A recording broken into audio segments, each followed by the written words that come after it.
On the day after Christmas, President Trump tweeted, "Wow, Fox and Friends," misspelling the Fox and Friends Twitter handle, and then in quotes, "Dossier is bogus. Clinton campaign, DNC funded dossier. FBI cannot, after all of this time, verify claims in dossier of Russia-Trump collusion. FBI tainted." The president added this, "And they used this crooked Hillary pile of garbage as the basis for going after the Trump campaign." But a New York Times report this weekend claims that the dossier did not bring on the FBI's Russia investigation, claiming that it was instead a night of heavy drinking, a loose-lipped Trump aide and a staunch foreign ally. Four anonymous current and former American and foreign officials tell the paper at a London bar in May of 2016, Trump foreign policy advisor George Papadopoulos told an Australian diplomat that the Russians had thousands of emails that would embarrass the Democratic nominee Hillary Clinton. When hacked emails began appearing online 2 months later, the Australian officials informed their American counterparts of what Papadopoulos had said, according to the report. Joining us now is one of the reporters who broke that story, Matt Apuzzo of the New York Times. So this whole idea, Matt, that the FBI started its investigation because of the Steele dossier, that's now been debunked. I mean, you couldn't make this up, by a night of heavy drinking in a London bar with an Australian diplomat. Yeah, and look, it was always pretty clear, if you were really paying attention, that this was not an investigation that began with Hillary Clinton-funded opposition research. We saw John Brennan testify before Congress saying that he saw information and intelligence that the Russian intelligence officials were trying to suborn members of the Trump campaign. But here we finally get to the origins of all of this. And the origins are George Papadopoulos, this little-known, inexperienced aide. He's in London. He goes for a night of drinking with an Australian diplomat. And in that conversation, he lets slip that he's aware that the Russian government has political dirt on Hillary Clinton.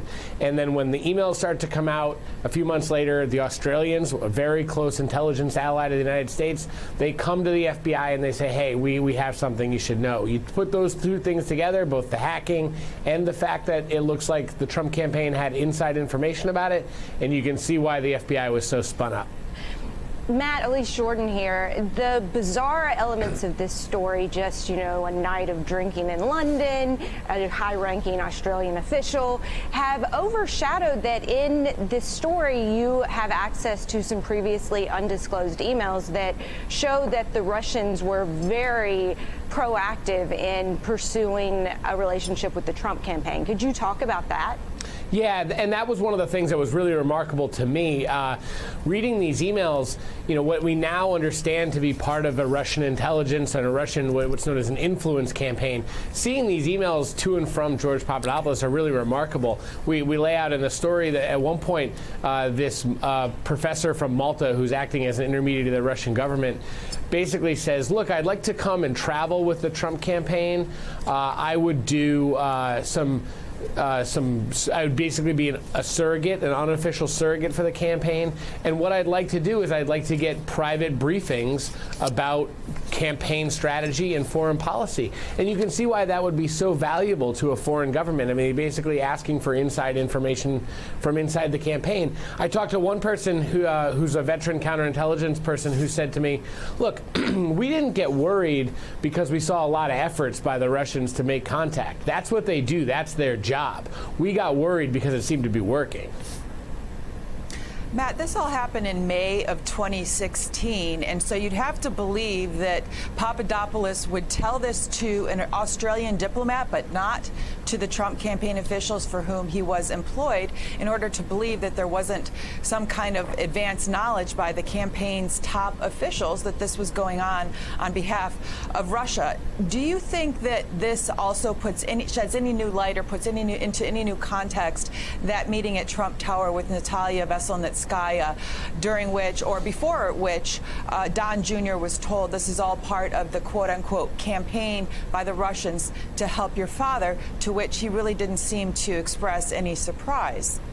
Sure. If you line up those two data points, obviously it raises a ton of questions.